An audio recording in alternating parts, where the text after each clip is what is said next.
letting go of energy that's clouding your vision and holding you back. It's a life practice that I learned long ago that has freed me, so many ways.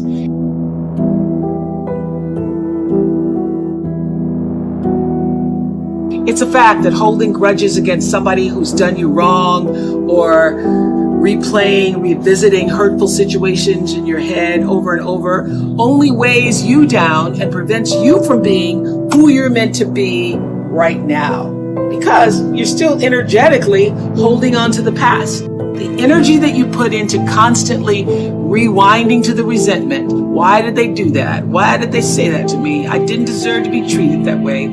All of that only keeps you stuck.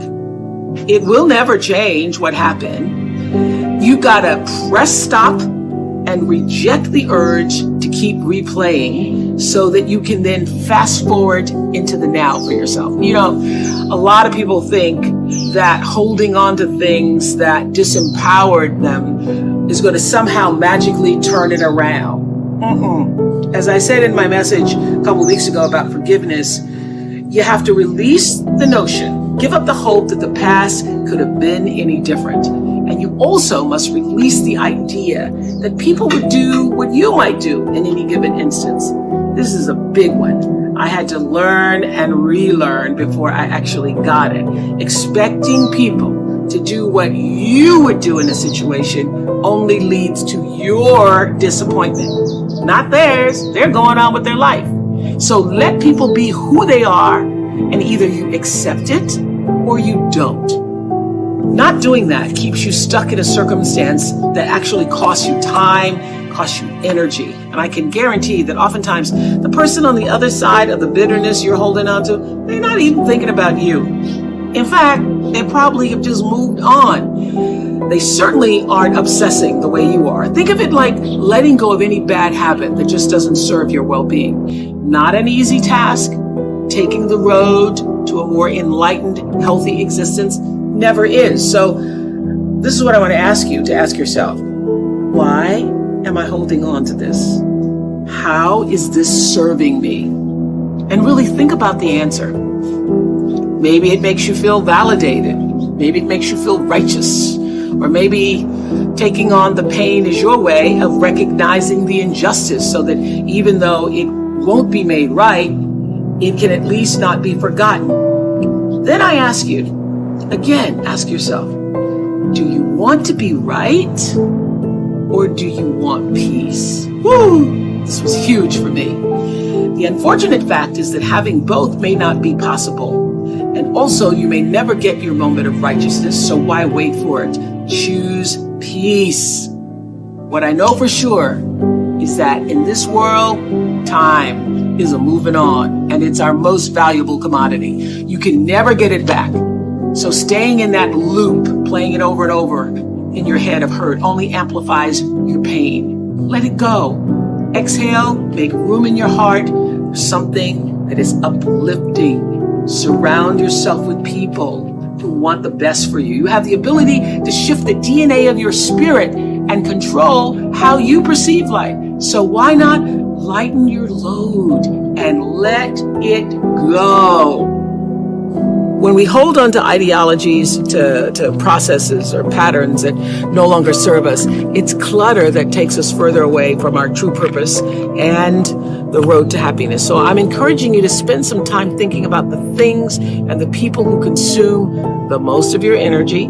Ask yourself which of these things feed your spirit, contribute to a more joyful life, and which of the things that do not. And one thing I know for sure is that feelings serve as a GPS for your life. So when you're supposed to be doing something or not doing something, your emotional GPS, your emotional guidance system lets you know. You just have to feel it, listen to it. So spend time examining where your spiritual energy is going. If you're doing things in your life that don't feel right, stop doing that. And by doing that, you're creating more room for the things that give you energy and lift your spirit. And there's some things you'll be able to identify right away as not serving you. What is not serving you now? But others may be trickier. Whenever I've had a hard time, figuring out what my gut is trying to tell me, I have to get still. And when you do this, you let your internal motivation be the driver, and your personal life improves, and so does everything else. If it feels right, move forward. If it doesn't feel right, clear out that clutter. And when you weed out that which doesn't serve you anymore and conserve your energy for the things that actually feed your soul, you'll live a happier, more fulfilled life. And I think that is something that we're all striving for. I want you to think about somebody that caused you some pain, caused you some disappointment, somebody that you don't like. Let me tell you something about the mind, how it uses you. Tell you something super stupid that I used to do. Do you know for years I hated my mother and my father, whoever they were, because they gave me away as I thought at that point in time? And guess what? I didn't have any faces for the hatred because I never saw either one of them. And I said, I hate them for that. And then once I forgave them and said, it's okay, had they not given me away, I would have never been blessed to have the mother that I have, who to me is the greatest mother in the world. So the universe unfolds as it should. But when I went through this process, saying forgive them, I remember in my mind as I was trying to picture these people, I had two individuals in my mind standing there with no faces because I didn't know how they look. But I released that. I let that luggage go. Think about somebody that you've hurt, somebody that you've disappointed, either deliberately or inadvertently, or someone that has hurt you deliberately or inadvertently. Think about them, somebody that you really, when you think about them, the room turns red. Look at them in your mind's eye and say, I forgive you. I forgive you unconditionally. Whew, boy, that's a heavy load to let off.